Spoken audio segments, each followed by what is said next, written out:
It's time for Geocache Talk. Whether you are at work, in the car, or wherever you are, we hope you enjoy this show about the great sport of geocaching. If you're watching live on YouTube, you can be part of the adventure tonight in the chat room and participate with others as they watch the show. If you are listening later, please give it a like and subscribe on your favorite podcasting app so that you can get all of the weekly Geocache Talk goodness. If you have not become a patron of the Geocache Talk Network, what are you waiting for? Patron levels start as low as a Bison Tube level at $3 a month. To sign up is easy. Simply go to the Geocache Talk website and click on the Become a Patron button, or go to patreon.com/Geocache Talk. Patrons now get the famous Blackout coin, invites to special events, and other really great items throughout the year. Become a patron today. Have you subscribed to FTF Magazine yet? FTF Magazine is the #1 geocaching magazine available. It is a quarterly magazine that you can be part of. Submit your geocaching milestones and adventures to be published. FTF Magazine is also interactive with puzzles to solve and the hunt to find Spartacus. If you can solve the puzzle or find Spartacus, then you will be entered in to win a special pack tag. Every new subscription, you will receive a special swag pack. Subscribing is easy. Just visit FTF's website, ftfgeo.com. Don't miss out and subscribe today. Logwork, the creators of the fantastic logbooks made with genuine write-in-the-rain paper. The logbooks designed for the micro-containers of the present and future, geared towards the hider who'd rather go caching than doing cache maintenance. Find them at logwork.com. That's LOGWERK.com. Big thanks to Derek, Baker 6 Clan, for the graphics and our new patrons. And we actually got some new patrons. Woo! Melanie, Amtron, and Colin. More about Colin in a moment. But let's celebrate our letter A's tonight. So, Logwork, they are in Alberta. So they're in Calgary, Alberta, Canada. Big night for Canadians tonight. Shout out to all our Canadian listeners and viewers. And also Australia. Kitty Catch, she's in Latham, down in the ACT in Australia. Carmen is in Alabama. Tim in Alabama. Christy, Ladybug Karen, RJ Elder, and Kendall all are in Arkansas. Carmen and Tim are in Alabama. Sorry, need to distinguish that. And Dan, Todd, Isaac are all in Arizona. And then another Australia, we've got Collins, a new patron. He's in Victoria. So there you go. That's all of those folks. Thank you to all our patrons for keeping this show on the air. And tonight we have a fun special guest. And we're going to bring everybody in now. There they all are. Hello, everybody. Hello. Howdy. And our special guest, Kristin, welcome to Geocache Talk. Thanks. Hakliva. Hakliva. Hakliva. Hakliva. Kind of rolls off the tongue. I like it. It's like baklava, which is very tasty. There you go. Yeah, right. Baklava. Yeah, there you go. Perfect. You can make. That's what autocorrect normally changes it to. make Even for John me really still. hungry. Yeah. Man, I am starving. I've not had a single pizza yet today. Oh, yeah. You ate a big old steak from what I saw. Well, you inspired me, Gary. What can I say? I know. Sometimes you inspire me in bad ways, but this was a good way. This was a good way. Yeah. Steak is always good. Tom, I was thinking baklava, and yes, it is. Yeah, it's funny. We were talking earlier about different ways people pronounce Hakliva. It made me think of, I have a friend who, her name's Lucero, but I don't know where the iteration that we came up with was. She's from Mexico, and so I don't know. I started calling her lechuga. I think lechuga in Spanish is like lettuce or something like that. So anyway, it was sort of and I'll say it like in an Italian way, and she just sort of she smiles and laughs. I make her laugh. So there you go. All right. we got a little bit of news we're going to get through first. So let's do that first.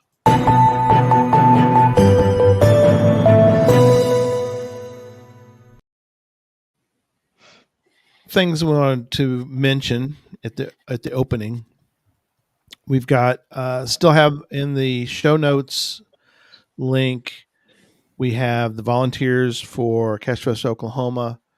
Also in there, we've got the link to sign up to actually go through the Infernal Device geocache. And I really encourage people, if you're going to come to Oklahoma, if you're going to Cache Fest, you can't miss this. We've talked about it before on the show, and I don't want to spend too much time on it because we have so much to cover tonight, but do not miss an opportunity to go through this geocache. It's sort of a reverse escape room. You're trying to figure out how to get in, and not only get in, but then you got to try to, once you finally figured out how to even get in, then you got to try to find the cache inside. So it's sort of a haunted house escape room thing. I don't know how else to explain it. It's the greatest geocache I've ever done. That helps, and I've done thousands. So, all right, there you go. Yeah, that's an endorsement. That's endorsement. You did. You want to miss it? We're taking a maximum of 5 people through at a time. Each slot is allowed 45 minutes to complete the activity. You'll need all 45. Please do not arrive more than 15 minutes before your time slot, because it's basically in a guy's it's at a guy's house, and so there's not a lot of parking available at there's just his house and this geocache. So minimal parking available. Please don't show up too early. If you can ride with others, that would be great. And it'll probably be a little bit of scorch out there in July in Oklahoma. So there you go. The other thing I want to mention, and then John, I'm going to let you talk about the non-traditional hide here in a second, but the challenge the challenge for Cache Fest Oklahoma, the challenge trails has been announced. There's a link in the show notes as well that you can complete. It looks like, I think we have a picture of it, don't we? I think we do. Yeah, here it is. There it is. Yep. So there's many the challenge. People have been posting and working their way through those challenges too. Yeah, it's amazing the people that are going through and working on these. They're trying to black it out. Like Jesse, they're trying to do all of it. You don't have to do all of it. You don't have to black it out, no. Yeah. But if your name's Jesse, you do, right? Well, Jesse took a hit. I was down with the flu for about a week, so I let people get caught up. So that's terrible. Well, you got to make it fair for others on occasion there, Jesse. Mm-hmm. Yeah. But I hadn't even started my trips yet, so we're good. So, so that's kind of cool that's going to be Challenge Academy, a lot of fun. And I've got a link. I think I need to I'll show this real quick. So for Dee and David, we talked about it last week. They basically their house is a complete loss. So we really want to try to help them out if we can. And so I've got a link. Let's see if I can show the right one. There's a link here. That's not the best one. Let me do this other one. Sorry. My apologies. Yeah. And if people are looking for it too, we did share it over the Geocache Talk social media, and certainly we appreciate everybody, donating and considering donating. No matter what amount, it's greatly appreciated. And for Dee and David, Team D&D, they just amazing everything they've done for the geocaching community, and it's so awesome to see what the geocaching community's pulled together to help donate. But certainly for them, every little bit helps, because yeah, absolutely, they're really rebuilding, and for having their home like that totaled, it's hard to imagine everything that they're going through right now. So they need all the love we can all help them with. So FTF magazine has come out with a where you can buy these tags, and they've sold quite a few already. But if you want to, you can buy these tags, and the money is being donated to them. There's also the GoFundMe website we talked about last week.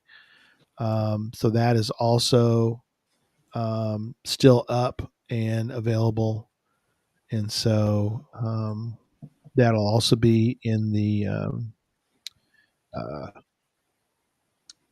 show notes. So help them out. They're trying their best. I think they've recovered what they can from the house. They have a temporary trailer that's been placed on their property, so they have at least a place. They have at least somewhere to sleep at night until they can work through their going their house and getting it all completely redone. So anyway, so thank you again for everybody doing that. So all right, yeah, and then John, wrap us up on news with the non-traditional hide. Yes, not traditional hide. So thank you for everybody who submitted your caches as part of the contest. The window's closed for cache submission. We're starting to review those. A lot of people have done some really, really cool caches on that one. And we can't wait to share those with people, because really just emphasizing there's so many traditional hides out there in the world. But a lot of times you can do a lot of creative things and really add to the geocaching community with hiding some non-traditional hides on that front. Mm-hmm. So onto that one, we're going to bring the 3 top favorite point receivers, incorporating percentages on the show, and share some really neat things that they're done. And hopefully those will help to inspire other people to make some really cool non-traditional hides. Yeah, awesome. Thank you so much. And Kristin, or Hakliva, which is funny. I love the story behind that. Keep it. We're gonna keep the story. We'll do it later. We'll do it in a little bit. So that's okay. Don't worry. I've known Kristin for many years, and I never really asked you, but how? I know you started like 2012, right? Doing YouTube videos. Videos was 2012, yeah. Okay. And did you blog some back in the day when blogs were a thing? No. Okay. No. What inspired you that long ago? I mean, there weren't a lot of YouTubers back in those days. Probably you and Josh when that was about it. So what I don't know, led there's you like 10 or 15 of us, I think. back then? 2012. Okay, maybe. Yeah. Yeah. That's still Probably. not a lot, though. Not No, back there's then. no, it wasn't. A lot more now. What kind of what inspired you to do that? I was bored. That's perfect. That's I needed good. something else to do while my ex was watching TV. There you go. That's perfect. So I would go geocaching while working, because scheduling wasn't Sure. done really well back in those days. Not that it is now, but Right. back then there was a lot of gaps in between all of my clients, because I do home care. Right. So I go house to house providing health Right. services. Sure. And yeah, there was a lot of gaps in between my clients. So I would cash out the area that I worked in, and I started filming some of that. That's cool. And then I would edit it together on my evenings. Yeah. But don't go back that far. Please don't.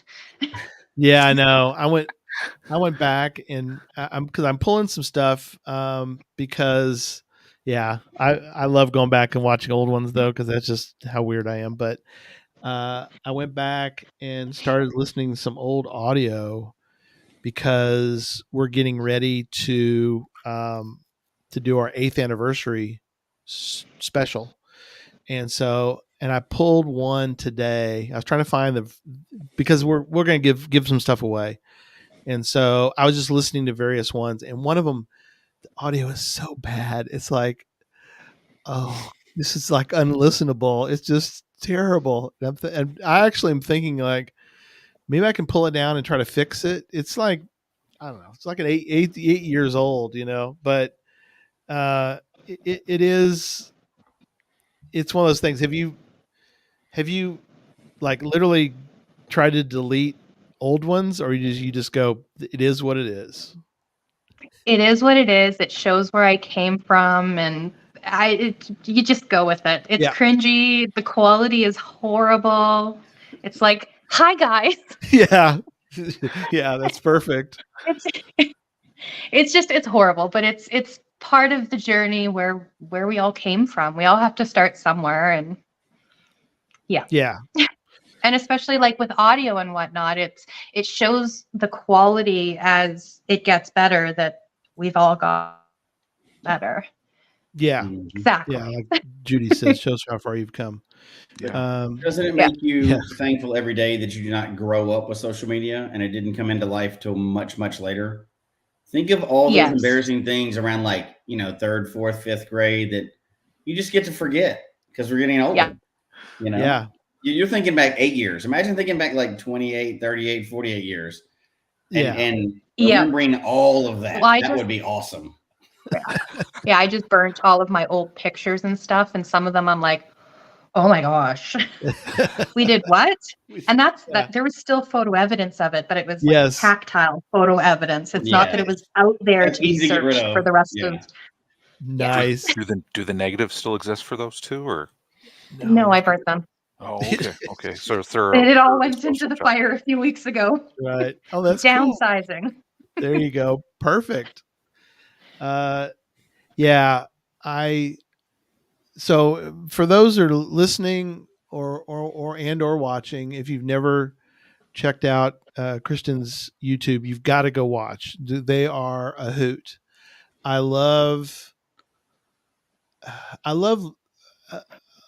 I appreciate all YouTube geocaching YouTubers. I don't necessarily resonate with each one. I mean, I don't watch all of them. I watch a few of them that are really, kind of, I feel like I've got a connection with, and I always watch Kristin's because it's like, I don't know. I feel like I got a connection. Yes. Heart to you too. But go check hers out. Subscribe. They're a lot of fun. I love your pace. I don't necessarily like the YouTube video that's like splash, splash, splash. Oh, watch this. Oh, here. It's like, just, I want people to like slow down, take a deep breath, and let's just enjoy the moment. And so yours to me yours are the ones that I watched when I want to go sit down, get a cup of coffee, sit back, relax.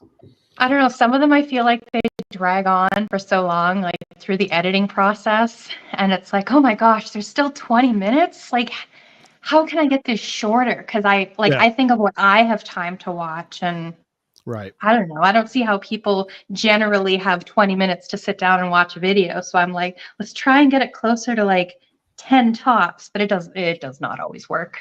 No, I gotta tell you, I was binge watching your videos last weekend, and why the views went up. Oh yeah, I was just like cranking away, like especially when it came down your trip, I was like, man, I got to see what happens next. And I mean, one of the things I love about your videos are just your passion and your energy for geocaching and how much you love it. Because I mean, just your sincerity really comes across on that. And my frustration towards earth caches. But I mean, that's a cool part of the game, because it's like we all have those geocaching frustrating experiences, and it's good to see those communicated. Because when somebody's just like, hey, every part of geocaching and the voyage and the trip, everything is awesome, it's like, sometimes it's not the case. And I really like the way that you do that, especially with earth caches sometimes. It's like, I love being here. I want to get the smiley, but there is no way I can get the smiley. Like, I don't know what you want from me. That's right. And we've all done that. I know I've done that with an earth cache where I'm like, I want to love this, But part of me kind of wants to move on and get the next cache too. Yeah, exactly. All about the numbers for you, John. We see how it is. Oh man, all about the numbers. You know, Jesse, it's all about the LPCs I get, the guardrails. That's right. Those are the best.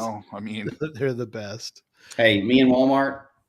That's like him too. With the heart. Yikes. Hashtag Walmart cash. Yep. You know how I roll.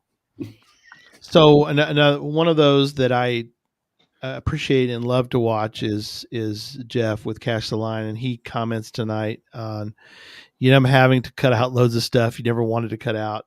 So he called it a director's cut. Kristin, he called it, or patron exclusive. You can make patron exclusive stuff. There you go. Yeah. Well, I was thinking about going back and some of the stuff that I ended up cutting out. I was thinking about making patron exclusive videos. Yeah. But I have so much editing to go forwards to try and keep up. Yeah. That it's hard to go back. I know that is. It's got to be tough. We on the podcasting side of things, I don't know. I don't know if I could. You guys put it. The labor that you put in is tremendous and really needs to be applauded. I mean, we prepare. We have things we do, for the show, but we just do the show and then it just, it's magically on YouTube. And, now we do have to do some behind the scenes to do the audio part. And John does a tremendous job on the social media side of things, which helps because Jesse and I don't want to do that part. So, oh man, pulling the curtain back. I thought you guys sold it to me like you love to do it, but you wanted to share the love. I wanted to share. That's what it was. He just said it wrong. There you go. We were sad to let you take that over. Yeah, there you go. We're very sad that you're doing all the. In fairness, vlogging and podcasting can be similar. We just don't do that style. There's podcasts that they put out like Sunny and Sandy. Yeah. Theirs is clean. There's no mistakes. Yeah. It's perfectly edited. If you've ever been on their show, they get it right. They do multiple takes and everything else. And theirs comes out as a very clean, templated process. And they've been doing it for years. We're the other side where we have a bowl of interesting crap and throw it up against the wall and see what happens. Right. And then we don't edit it. We just leave it there. Yeah. And all our mistakes, which are usually me, because I say stuff off the cuff all the time, they're just in there forever. So those are those things 8 years ago. If I went back, I'm sure I was pulling BS out of nowhere. And Gary's like, "Yeah, we'll just leave it. It's okay. Nobody will hear it. Don't worry about it. Just let it go." And those are the most. I could imagine if we had to edit everything out like you're doing, we would never get any shows out. No. So we appreciate so much, Kristin, the work that goes in. Well, I mean, I used to do weekly and I stayed up on that for quite a while. And now I look at that and I'm like, I can barely actually get one out a month unless I'm not doing anything else. Right. Yeah. My sister-in-law, I went out and I visited my sister-in-law and her sister asked me last night, she's like, well, what do you do when you're not geocaching? And I'm like, oh, edit. She's like, well, don't you read or watch TV? And I'm like, no, I edit and I try to watch some YouTube here and there, but mostly I edit. That's what I do. Edit and drum. You still doing your? So not right now. I've been off for the last several months. I had orthopedic surgery, so I'm relearning to walk, which darn, geocaching is great physical therapy for that. That's right. Yeah. So I go back to normal work Tuesday and then probably another month before I'll be cardiovascularly back ready to teach. I appreciate all those and I appreciate some of your non-geocaching, vlogs that you'll do. But John was in the same boat. He tore about every ligament you could in your knee, right? Yeah. I went to my doctor and she said, well, the good news is your quad muscle and your hamstring's intact. So but the rest of that was the good news. That was the good news. A decade ago. Mm-hmm. Yeah. So then, that was good after that. And then I ended up breaking my foot earlier this year. So yes, that was smart. But you know, I appreciate it because you know Jesse said when he comes to New York, we're gonna recreate the Yoda and Luke Skywalker singing on Dagobah to get GC39 the spot. So you know, I'm ready for that one. I'm looking forward to it. Yeah, that's a little bit of an adventure to I get. don't get the reference, but I'm still going out, so that sounds good.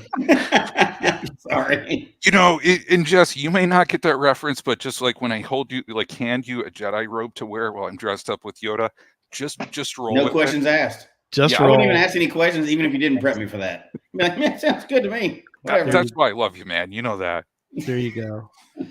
UDAC says she hopes you recover quickly. So thank you, UDAC. I'm getting there. All joking aside, many people that I know and don't know, I've just heard of on the internet and stuff, have used geocaching to recover. We've talked about that before. It is because there's so many levels of it. You can start off just like we were joking about walking across the Walmart parking lot. You have a reason to do it. Yep. And then you progress up to wherever your level was beforehand and keep moving. And I think everybody on this screen, as a matter of fact, has been there. Yeah. It's a legitimate way to recover. Yeah. I broke my leg. Well, right now I'm working on ankle stabilization. So a lot of hiking. Yeah. In hiking boots. Tall hiking boots. Tall hiking boots. So we want to talk tonight about the big trip to Alaska here in a minute. But we're fascinated, and I don't, it's funny because you didn't really mean to do this, but it was like, oh, I just sort of, I was like, oh, she's boondocking. And she's like, well, yeah. I mean, what's the big deal? I'm like, boondocking, that's a cool thing. So Jess and I have talked about, he's done more of it than I have, especially with him and Barry. Everybody should have a Barry. That's right. But that's not really, that's guy boondocking. That's not really planned. Well, we'll talk about where ours differs from her version of it, but we'll get to those differences tonight. Yeah. So, and I got to hear on this one too. Like, how do you get started boondocking? I've never done this. The way Jesse describes it, it kind of seems like almost like semi-homeless like type of approach. You have a home. It's your car. It's not terribly off. No, it can I'm be. just wondering, how do you like where's the motivation for getting started? Yeah, how did you start? How do you do it? So how I actually legitimately ended up starting is I drove out to a mega event to meet up with Cache Canada and Jeff. Yeah. And I think Sim Rebel was there as well. And I have one person tent that's like a cot, and it takes up a lot of room, and you have to set it up. And I started in that, and I drove to a campground and I set it up, and then I stayed there for 2 nights, and then I moved over to where the mega event was, and I set it up there. And then after that, I'm like, why am I setting this up? Like, I can just stay in my car. Like, why am I digging it out from underneath everything and then taking everything that I need out of my car and taking it over to my tent to then put it in my tent for overnight? And then I can just stay in my car. Like, what's the point of this? So that's where I started sleeping in my car. And then it evolved from there, because when I went and I did that, I didn't have like a comfortable bed, and I had a couple of yoga mats that I used for insulation, just because the moisture was coming up from the bottom of the tent. Yeah. Because it's a legitimate cot. Right. So the bottom was continually getting wet. So I put a couple of yoga mats down on top in order to insulate it, because that's what I had. Right. And so when I was in the car, that's all I had. And I found that with the slight incline from the seat, because when you flip the seats down, they're almost never completely flat. Right. I was able to put the yoga mats down and roll them up to fill the little dip, and perfect. It was good enough. Yes. Now I have a lot more to my bed than that now. Right. So, but that's where I started. It was just out of sheer laziness and why. Right. And then after you did that, did it just like kind of click and you're like, oh my God, I can like do this now on like longer trips? Or how did that kind of go to that next level? Well, I'm a healthcare worker and a government worker, so I don't get a lot of time off. And when I do, I have to kind of make the best out of it. So when I travel generally so high paced because there's very minimal time. So I need to get from here to here and back so that I can go to work. Right. And I never know which hike is going to take me longer, which like geocache is going to take me the longest. And I never know where exactly I'm going to have to stop and sleep. So if I just stay in the car, I stop when I'm ready to stop. Right. And I go when I'm ready to go. And that's part of why I travel by myself as well, because then I don't have to worry about anybody else. Right. Yeah. So my setup has gotten a lot more high tech than it was in the early days. But I mean, I'll have to start somewhere. And I'm actually one of those people that would literally live in my vehicle if I could. Yeah. Because there's nothing worse for me than needing something that is at home. Right. And it's like that when I'm working too, because I have so much downtime and I work out of my vehicle that there's always something that is at home and I need it. Yep. So it is amazing how many people in today's world that are nomads that live comfortably on, without a house. I mean, everybody decks out their vehicle in various ways. And I think it's fascinating. And in fact, there are YouTubers, and that's what they do is they live off of their YouTube revenues. Obviously, once you get enough, that's always the trick. You get enough people watching, but and it's fascinating. I don't know if I could ever. I don't know if I could ever do it full time. I'm pretty sure I'm going to be doing it part time as soon as I retire. I think I'm going to hit the road, and you save so much. Now, there are in the show notes. Kristin's put some info about some of the apps. I have another app I'm going to add to that one, Kristin. It's called RV Parky. I don't know if that's any good in Canada. It's good in the US. So this is the app for RV Parky. So that's one thing that I think will be interesting. The fact that your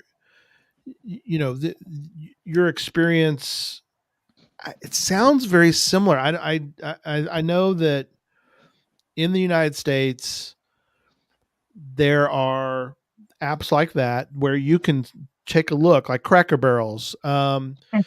You just have to go. That's an example, but you can when you get there, you need to patron them. We all need to be good, stewards of boondocking, and just say, hi, I'm eating here tonight, but I'd like to, can I sleep? I've got, my vehicle. Can I sleep in the back here of your parking lot? And most of them you can check on RV Parky or other places, and they'll let you know ahead of time. Most of all of them will be like, yeah, you're fine. So in Canada, you have, I think, some similar locations that we have, as far as, I think you called them Royal Land and Crown Land. Crown Land. And then you've got, which is similar to our Bureau of Land BLM. Management. Okay. Mm-hmm. Yeah. And those have sort of, in a sense, their own rules, I guess. Well, what are some things that you found? So as long as it's not leased Crown Land and it's actual public use Crown Land, then you can stay for up to 21 days on it. Oh, okay. Wow. That's cool. Yeah. But that's the same as BLM. Oh, okay. Right. Yeah. Most of your BLM is also 21 days tops. And then you have to move to another site. And I think you guys have a distance that you have to move, like so far from your original location. Okay. I'm not entirely sure if that's the way that it is here. There's a couple of spots that I go to that are Crown Land. Right. And then there's some that I use that are like decommissioned campgrounds. Like they used to be campgrounds and now they're camp at your own risk, or there's just, you can totally tell that it was a campground at some point in time, and there's no sign saying what it is, or that you can't stay there. So, sure. Yeah. When you're doing that, are you kind of doing it like freestyle, or are you kind of just like, hey, I'm tired, I'm gonna find a place to crash here, like scout out, like pop open an app, or are you kind of like planning it out more?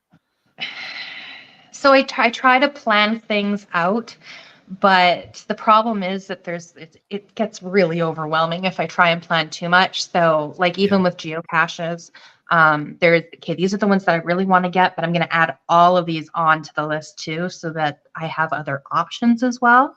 Sure. And it's the same thing with the places that I stay. I open up the iOverlander app and I have a look if I don't for sure know that there are places.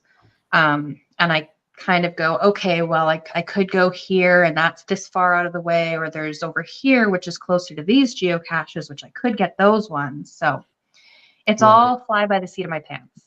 That's awesome. I very loosely plan things, because the more I plan, the more can go wrong. And then the more it's just like, well, why am I even doing this? Right. And then I just get frustrated.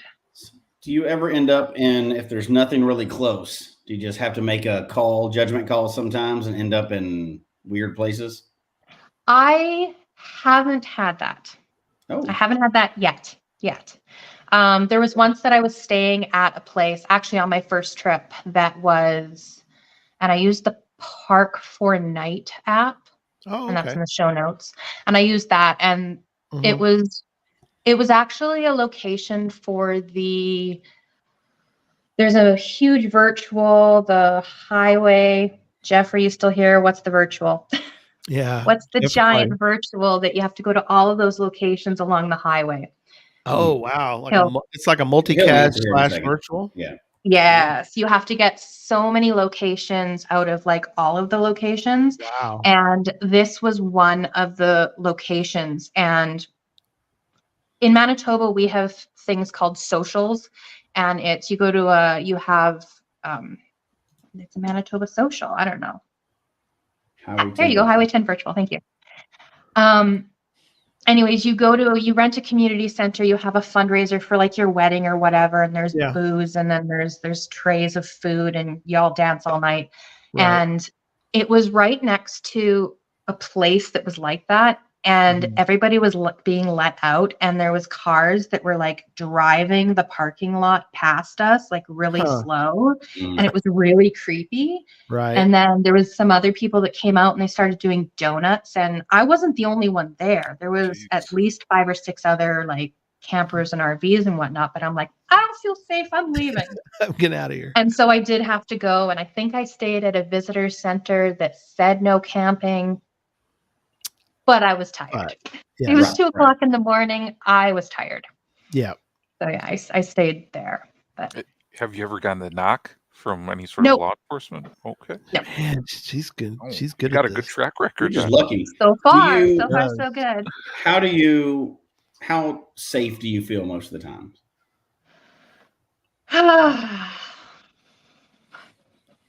Usually the first couple of nights, it takes me a bit to transition into getting comfortable, especially if I haven't been out for a while. Oh, correction. It's the Kings Highway 17 virtual. Kings Highway 17. Okay, cool. Yeah. It's a really, really good virtual. I'm so glad that I did it. Thanks. Appreciate it, Jeff. Appreciate you. I feel mostly safe. But like, I really have to follow my gut. There's been a few places where I've pulled in and I've kind of set up, and then, I hop in the back and I have my front window cover just down a bit, and I just sit and I watch, and I'm like, yeah, I don't like it here. I don't like what those people over there. No, we're going to move. Yeah. And so there's been a couple of times where I have moved locations. Sure. Well, I'm glad to hear that you're trusting your instincts. So that's good. Oh gosh. Yes. Yeah. No. Your gut feeling takes you a really, really long way. Oh, I agree 100%. Have in Canada, have you found places that more from more of an urban perspective? For example, I think a lot of people do. They have a name. Camping? like Planet Docking, where they go to Planet Fitness and they ask them if they can stay there? Oh, okay, so yeah, that's like stealth camping. Yeah. So when I work overtime and I work, like I'll start at 8 o'clock in the morning and then I'll work until 11 o'clock at night, and I live a half hour away from where I work. Right. I won't drive home to drive back to work in the morning for 8 o'clock in the morning. I will just stay around work. And so there's a whole bunch of places in the city that I do stay. Okay. And yeah, Planet Fitness, I haven't used any of them. Around hospitals is usually a pretty good spot because, there's people visiting and whatnot, and the workers themselves. You can kind of get a sense from an area, and being that it's the area that I work in, I kind of know the area a little bit. But like if there's a business over there and kind of an open green space on this side, then right. Yeah, you can stay there. I don't know, like Jesse, it's different, I think, for, I don't know, maybe not different, but like you and Barry, do you guys look for just a rest area, or are y'all looking for, I mean, what we do is not good advice. So maybe that's I don't want to include that with the show with Hakliva on it. So we're not going to provide examples of what not to do. So what not to do, I can tell you many things. Don't park in front of a park. Do not. No, because parks close. Yeah. Nope. Don't do that. Cemeteries, I've done that before. I almost did once. Yeah. So most cemeteries are open 24/7 unless they have gates. They're open 24/7. Right. And most bad people don't like to hang out in cemeteries. So the other ones, they don't make much noise. So it's good. I have church parking lots. I've done that before. Yeah. You just got to remember what day that particular religion or church or whatever it is has service. It's not always Sunday. Yes, because some of them have midnight. So, some of them have midnight services. Yep. Now, let's see. Yeah, there's a lot of places. We go a lot by instinct, like you were just saying. Like there's usually at least two of us, and both of us are both physically capable. I'm not worried about that part, but I can't catch a bullet in my sleep safely. Yeah, that's not a thing. So this is not a movie. So, if an area is too sketchy, we'll just move on. Yeah. Now, we'll also pull off kind of like in the woods and sleep sometimes. I don't care about that at all. But we're always ready. Now, not just to be clear, because I'm going to New York, I will not have my gun with me going to New York. Yes. I don't want to go to prison for the rest of my life, but exactly. A lot of times we're armed up. So we have a safety factor in there, but we also, I'm also not trying to just be out there breaking a law all the time either. I'm trying to do the right thing when possible, but if it's 2 a.m. and we've been driving since the previous 2 a.m, sometimes we just pull over on the side of the road, get as far off as we can, and go to sleep. Well, and if anybody knocks, it was safer for me to pull over than to keep on going. Absolutely. Yeah. No, absolutely. No, it's cool. So we've got again, we got some notes. I'll add check it out. RV Parky is a real good one, at least for the U.S. Again, if you live in another country or in good old Canada, I don't know. You can check and see if there's some info. I'll check it here in a minute, but we may have to go over again at some point when we have, because I still want to hear about Alaska for sure. But that's where we're heading now. All the best apps for like geocachers that are doing this kind of trip. Maybe we can spend a little more time at one point on those apps.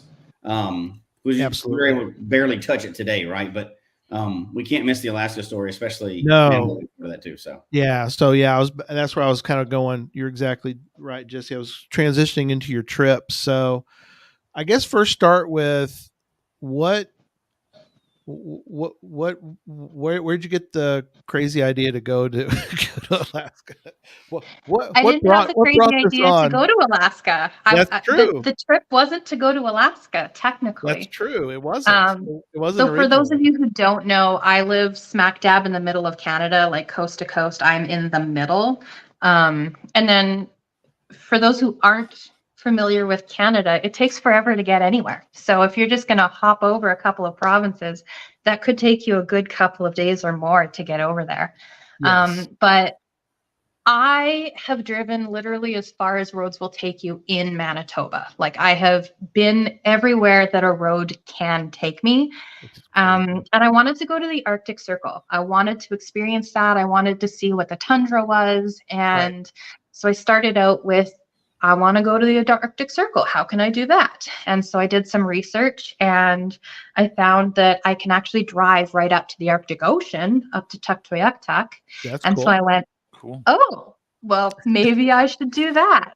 Yeah. And then I was looking at the route that it took me and I'm like, oh, well, I'm basically at Alaska. I may as well just go to Alaska too while I'm there, right? Yeah, exactly.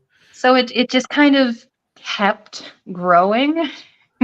And I took all of my holidays at once. So I took my entire month of holidays that I was allotted that last year. And cool. I went on vacation. Yes. Wow.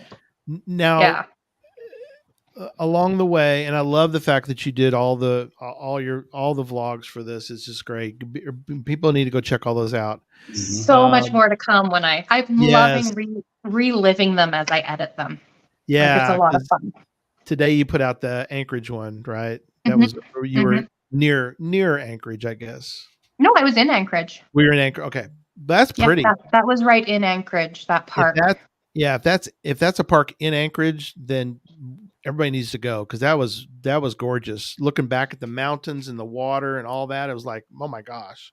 And the volcano. Yes, there was a volcano there. I like it. You're pointing, and that's a volcano right there. Yeah. Yep. And the fact that you ran into somebody, it looked like you were in the middle of nowhere. I was. And all of a sudden, some dude with his dog are out here. I mean, it's a park. Yeah. I heard something moving on the path, and the path was like this wide. Like it was a dirt trail, and the grass was all overgrown, and so you could see that it was there, but it wasn't really there. And then all of a sudden, I heard something, and it was this big black dog just standing in front of me. Right. And at one point, I actually do show the map and the craziness of all the trails. And the locals just do not go out on that particular trail. That's weird. So the fact that I was there was just crazy. Yeah. So it's a great video. So what's interesting is you're going into the U.S. from a whole different perspective. You're hitting the state from that perspective. I'm sure they get plenty of visitors coming from Canada because they're connected.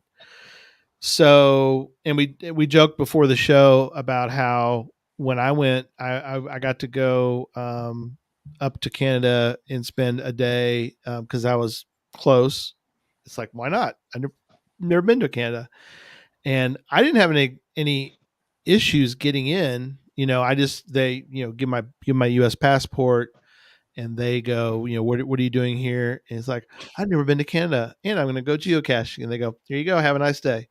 It's like I didn't have any issues. But you've said before that if you were to try to do that, you're like, wait, what are you doing? You're going to do what? Yeah. Well, first of all, if anybody's planning on traveling to Alaska, and if you are going from the upper part, know that the northern border crossing is only open in the summer, because I planned my trip in June, July, August, and I didn't get to go up until September. And the top of the World Highway, which I'm still so glad that I drove because it was phenomenal.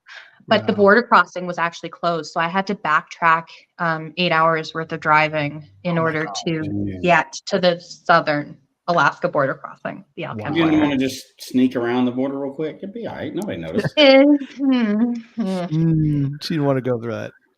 I mean, prison's not that bad. Depends on the prison, probably. That's true. Yeah. I don't know.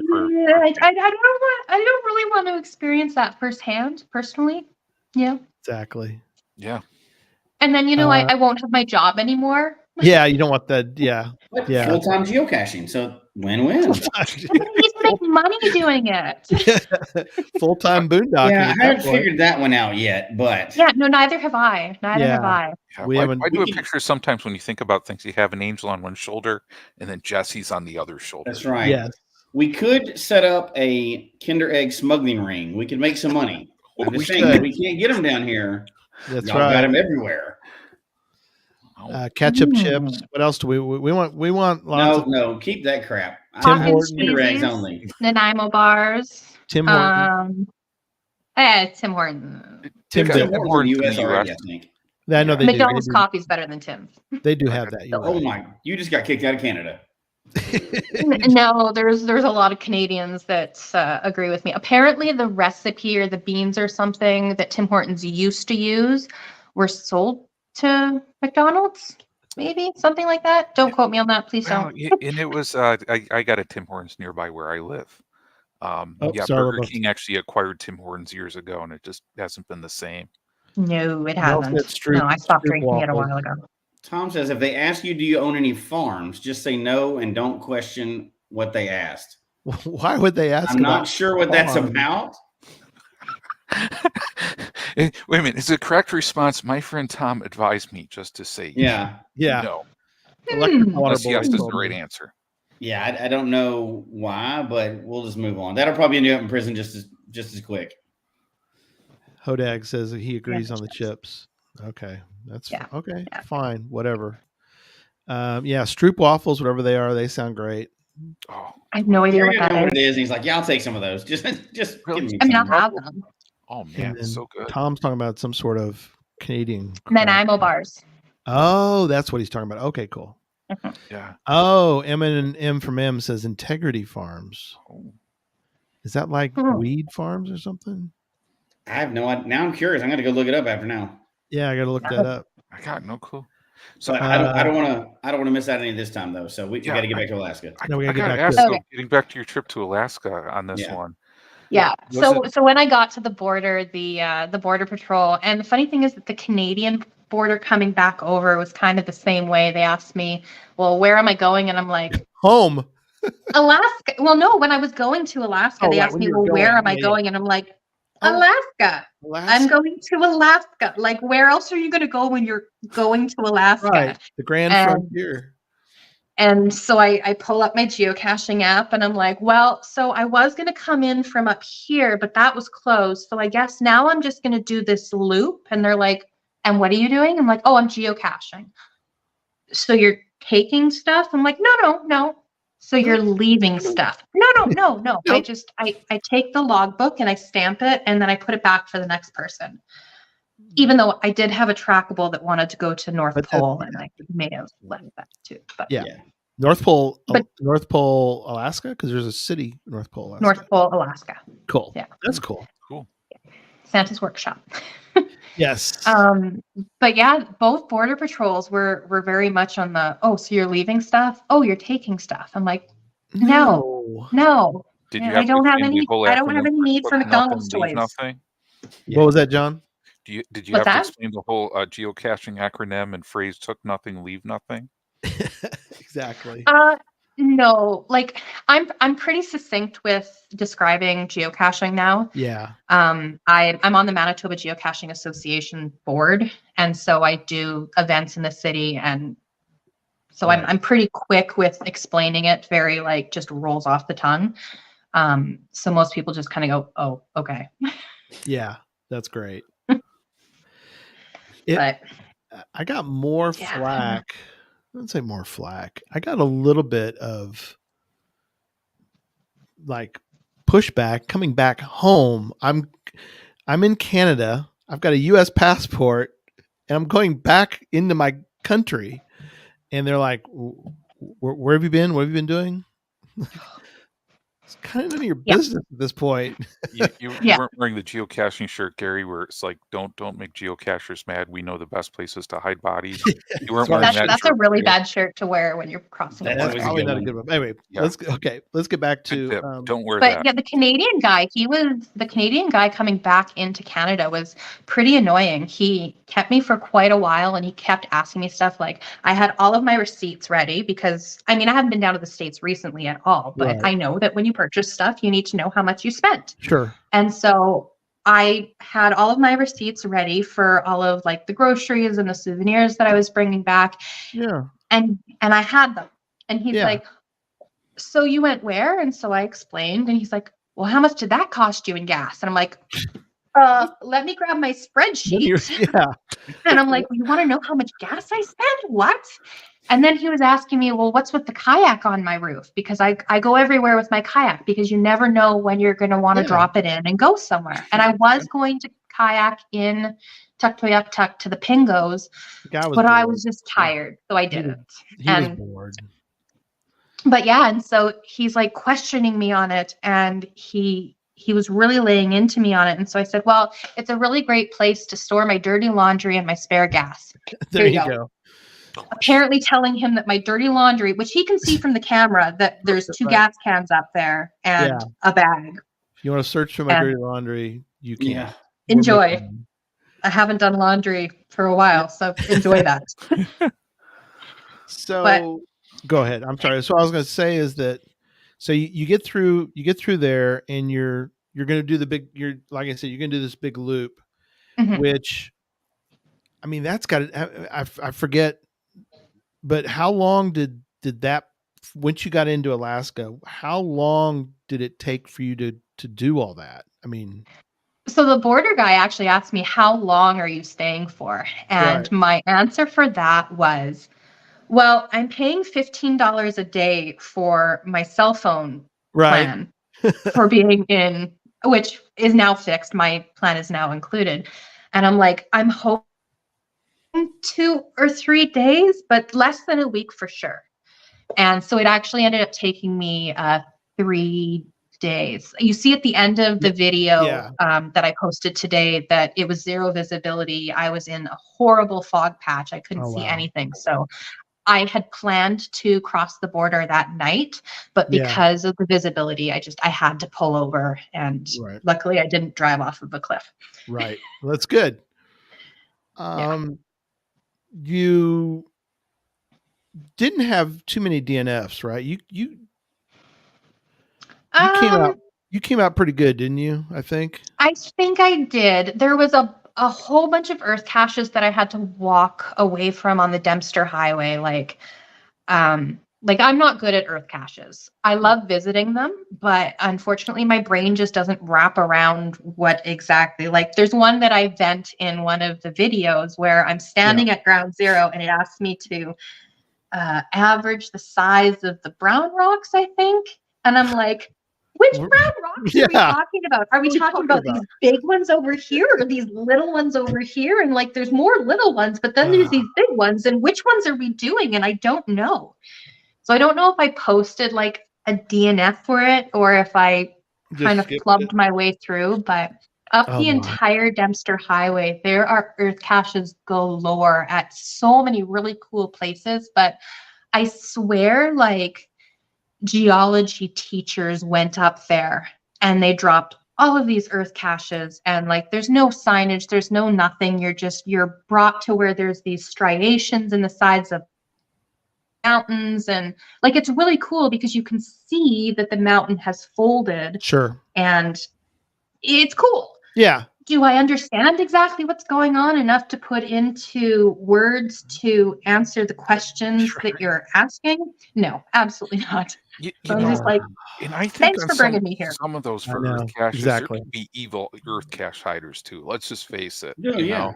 Some people say evil hiders are just like traditionals or container based, but no, there are evil earth cache hiders.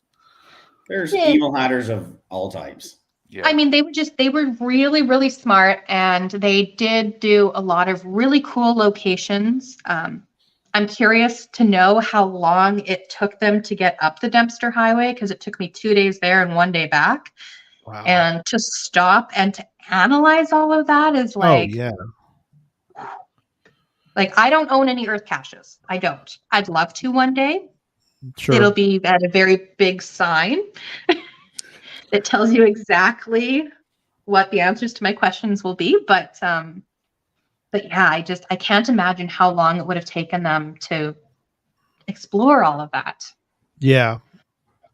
Crazy. But yeah, I don't think I DNF'd many like physical containers. Most of the ones were there, but I also I looked at the logs before I went. I made sure that they had been found semi-recently, and it's not like the way I am now. I'm like last weekend I was searching for containers that hadn't been found since 2021 or 2017. And I'm going for them. On that trip, it's like, no. Has it been found in the last couple of months? Was it at least found last year? Okay, well, I'll go look for it. Right. So and on your trip on that one, is it like you were just like going on those routes because there were main routes and there were caches on there, or did you pick your routes because of certain caches? There's not too many places that you can drive to the Arctic Ocean. Actually, there is no other place that you can drive to the Arctic Ocean. The only other place that I know of is in Alaska, and it's privately owned by the oil companies. Right. And you have to get onto a bus that will drive you out to the Arctic Ocean, and then you can dip your toes in. Whereas where I went in Tuktoyaktuk, I paid, for me, a ridiculous amount of money to stay on the Arctic Ocean overnight. And that's cool. It was, I'm sure at some points it was a gravel little pad on the side, but it was a mud pit. Wow. Because that was right around the place you saw the Northern Lights, right? The Northern Lights was a little bit more southern. That was at one of the territorial parks. Prudhoe Bay. Yes, the other place that you can go to the Arctic Ocean is Prudhoe Bay. But that's the one where you have to get on the bus. And they only run at certain times of year. Cool moment in that video where you just realized it and everybody else got out of their cars and were enjoying that. That was really so cool because I was tired and I pulled in, and that was a kind of a funny location because it was a territorial park and I was looking forward to having a shower there. Right. And the park had closed days before. And so you can park outside the gates, and then there's some pit toilets there. So you can actually stay just outside the gates. And there was 3 vehicles there when I pulled in. And I'm like, well, 3 is a good number. I can't see who's here. And okay, I see California plates. And I'm like, right. Okay. So I back in and I stay there. And I was sitting editing because I was tired, but I wasn't too tired. So I was editing a little bit, and I just had this feeling, and I like cracked my door open and stuck my head out, and I'm like, okay, they're out, which I've seen them around here often enough. But yeah, I quietly got my tripod out and I quietly snuck out. And then I hear the back of a truck open, and the guy sticks his head around the side of the truck cap, and he's like, what are you doing? And I'm like, the Northern Lights are up. He's like, what? And he starts screaming and like just banging on all of the other vehicles. And I'm like, oh my gosh, what is going on here? Yeah, you didn't want that. And yeah, it was really, really cool because they had been up to Tuktoyaktuk and were on their way back down, and they spent several days up there, and they didn't get to see the Northern Lights on their travels, and they were already tucked in and sleeping, no lights on. And just because they happened to hear me get out, they got to see it. So that was really, really cool. That is cool. Awesome. Yeah, really cool. It looks like in the Dempster Highway, fairly popular. So it is. It is ish. It's not, but it is. It's the place to go to get to the Arctic Ocean, like I said. Sure. So there is quite a few people who go up there and make that their trip. Anybody who I saw thought that I was absolutely crazy. I'll keep a clean family show. They thought that I was crazy for just doing it, but then B, doing it alone. And they just cannot believe that I'm by myself. And when I was planning and preparing to go, other people, when I had said that that's what I was going to do, they're like, oh, you need this many ply tires in order to go because you get nothing but flat tires, and you need this kind of clearance of a vehicle. And I'm like, whoa, it's me. Like, this is what I've got. Like, I can live life and I can go and experience this with what I have and be as prepared as humanly possible, or I can sit at home and do nothing. Like, what am I really going to do? Mm-hmm. So I actually I was planning to redo my build on my vehicle anyways and put an actual platform in after taking half of the seat back off. Right. And what I ended up doing was I built it up a little bit extra so that I could take a winter tire with me and my donut. And then I also have the inflation kit, and I have plugs. I actually just had to plug my tire the other day. Right. But yeah, I was fully prepared. I've got my Garmin inReach. People are following me on Google Maps. Like, I am as careful as humanly possible while still doing crazy things. Right. But yeah, I didn't have a single problem. Meanwhile, the guys that I had actually talked to with the Aurora night, they had a sidewall puncture on one of their tires, just from like the gravel. Yeah. It's sharp and it's low maintained. And I don't know if I just know how to drive on crappy roads, because we have a lot of really crappy roads here, but sure. I mean, you don't get too close to the bigger rocks. You drive on the more ground down stuff. Yeah. You work down dirt roads and gravel roads. Mm-hmm. You don't just sort of go down them going do, do, do, do. It's like you got to watch what you're doing.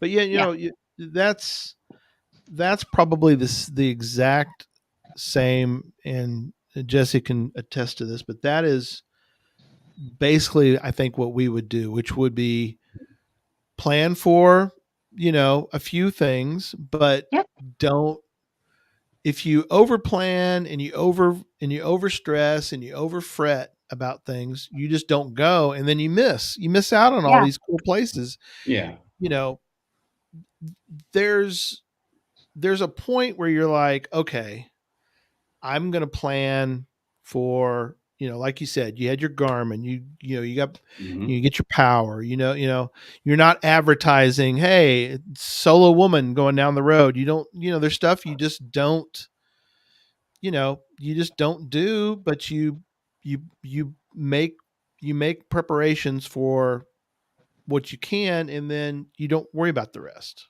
Yeah. Like, if you look really closely, like I've got my sticker on like on my side windows, and so if you look really close at it, you will see that it's me standing on top of my car, and that's the car. So, you know, chances are maybe there is a woman inside of this car, but you don't know. I don't know. I feel like nefarious people aren't looking that closely. No. And not only that, but in the middle of nowhere, are the people who are going to be breaking into vehicles to do stuff to people, are they really out there? No. Like, probably not up there. They are, but they aren't.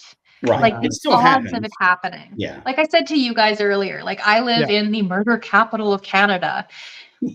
I'm not terrified to go outside of my door. I still go for runs and walks and bike rides and geocaching in the bush. Yeah. And I try very hard not to live my life in constant fear that something is going to happen. I just be as prepared and as aware as humanly possible. And I definitely listen to my gut a lot.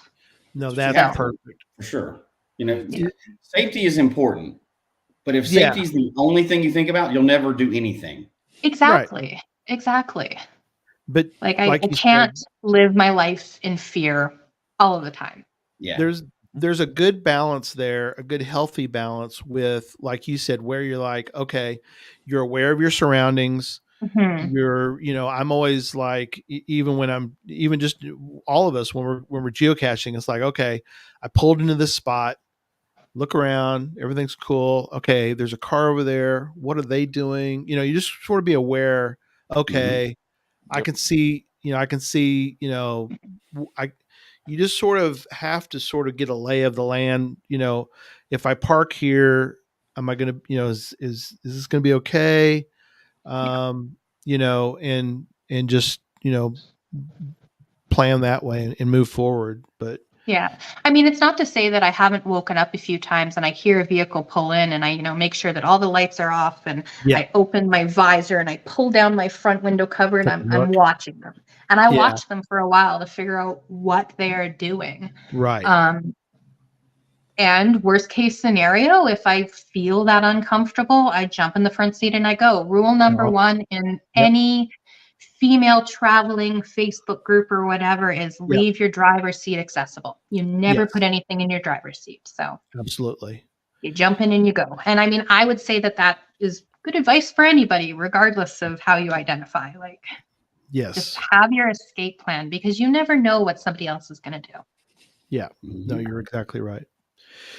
Well, this has been a lot of fun, and I always love having you and talking to you and hearing about things. As we're kind of starting to get to the end. So I guess we'll kind of go around the room, and if we have any, I guess in the chat room, if we have any last minute questions, then please place them. Thank you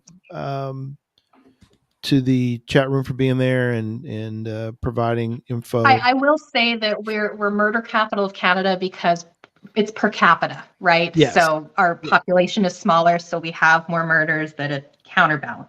They don't put that on the signs where you live, do they? What's that? They don't put that on the signs where you live, do they? Yeah. Welcome to the murder capital of Canada. No, I think it's welcome to Winnipeg. Okay. Made from what's real. Oh, interesting. Yeah, they got some flack when that came out. That has a different ring to it for sure. That does have a different ring. That's probably better than advertising your murders, though. So I'm just saying. Yeah. Well, we're also Slurpee capital of the world. Oh, Slurpee. cool. The world. Slurpee. Or we held that title for many, many years. I don't know if we still hold it. But. So is there a correlation between Slurpees and murders? Obviously. Maybe. Probably. Yeah, I mean, Jesse's a math teacher. I trust his. Obviously, we can definitely look at that. We can run the numbers and correlate the two somehow. Yeah. So I'll jump in. So yeah, go for it. I think the Alaska trip is fascinating for many reasons, but the trips and the boondocking and everything else, that's interesting. We touch on that several times because there's a lot more. Well, boondocking has become extreme. It's almost mainstream. It's so popular. Yeah, it really is a lot.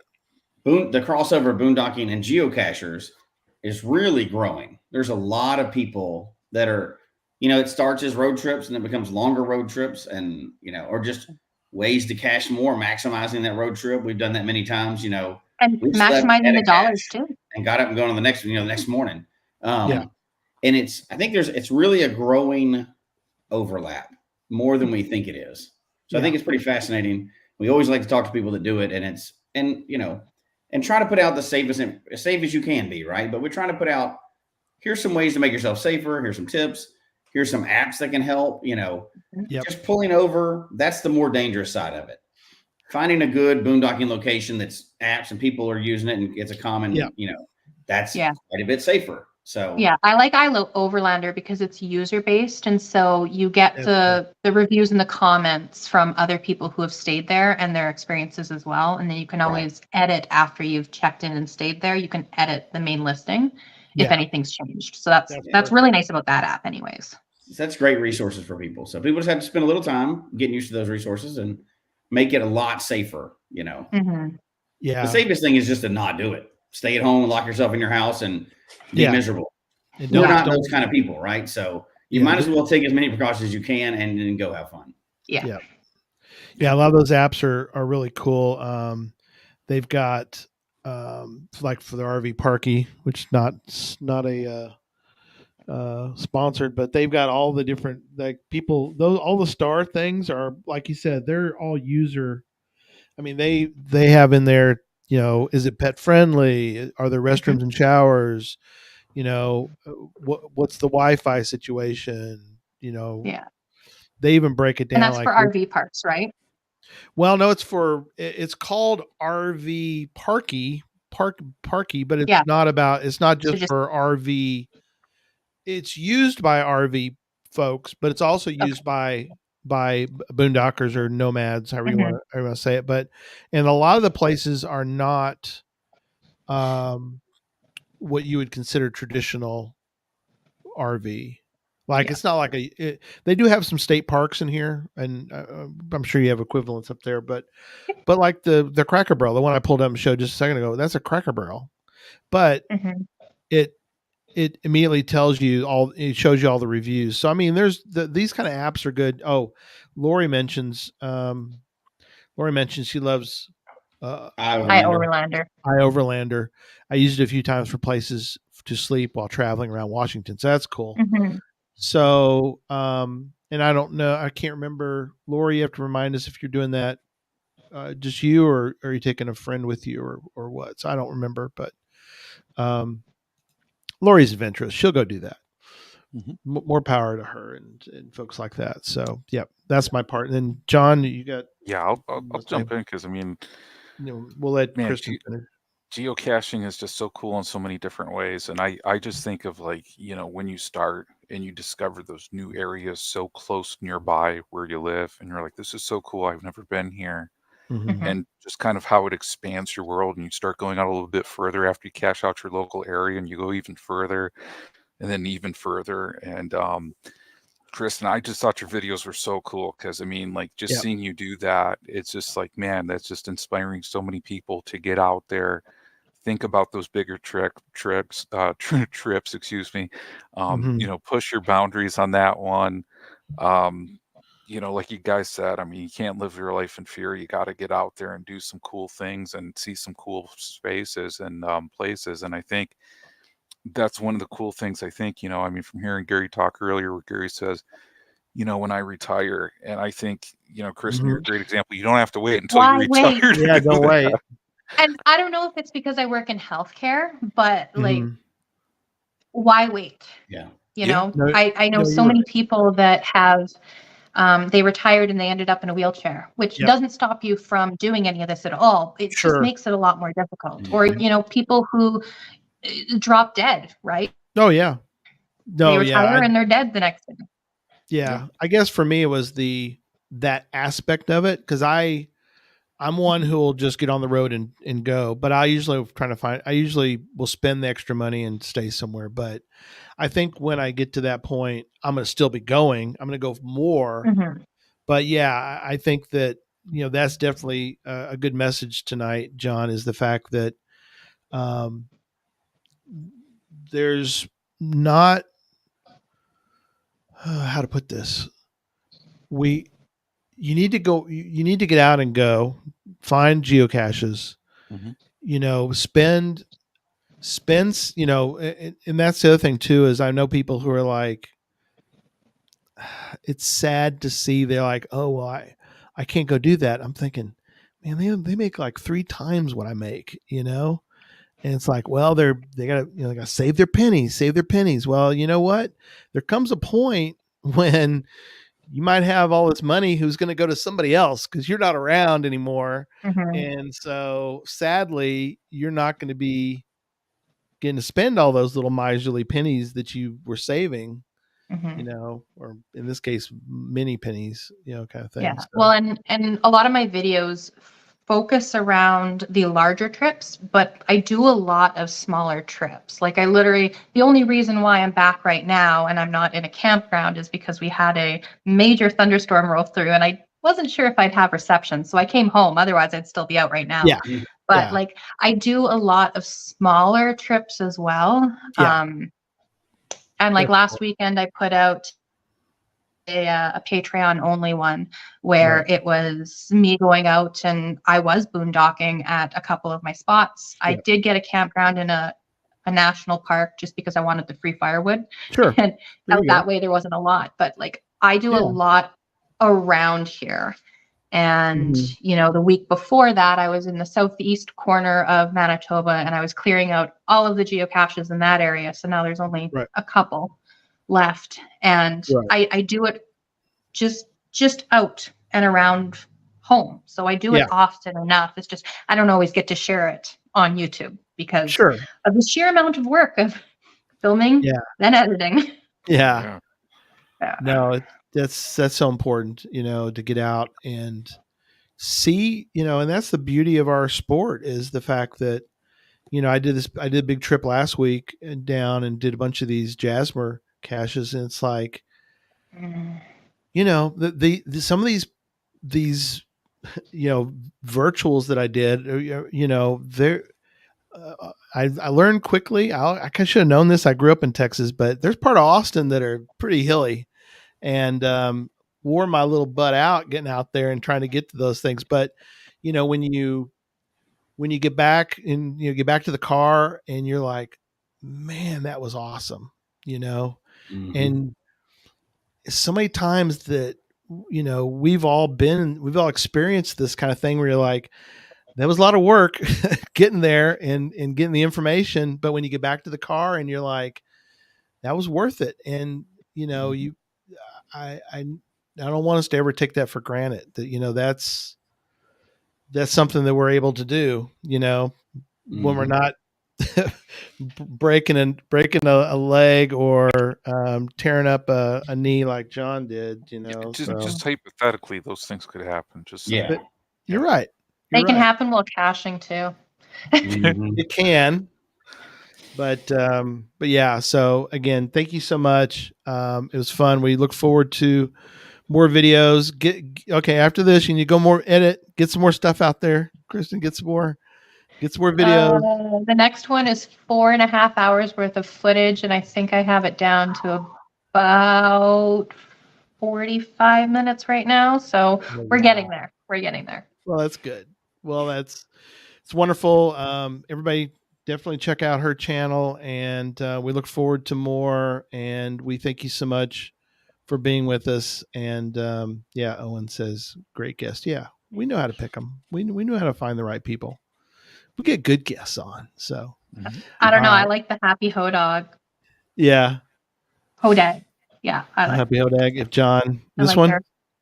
Yeah. Oh yeah. Well, I love pizza. I would live off of pizza. He is the pizza ninja. So I know when I was looking at Kristin's post, I made, I think, at least 1 or 2 like pizza comments on that. That's good. Yeah, the how to slice a pizza. Yes, exactly. That was awesome. You do it in a spiral if it's just you, and then you can just absolutely. That inspired me. I'm just saying that is going to be a game changer in my life. We're going to need to see that happen. Yeah, absolutely. I worked at a pizza place for over a decade, and I'm not sick of pizza. Oh man, so you're speaking my language right there. Can't be. Yeah. All right. Enough of John and his pizzas. No. All right. Enough of John and his pizza stuff. No, we all love pizza. We love John.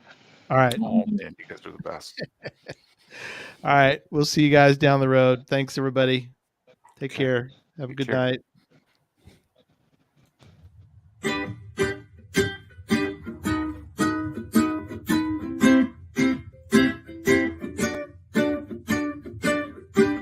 May your finds be many,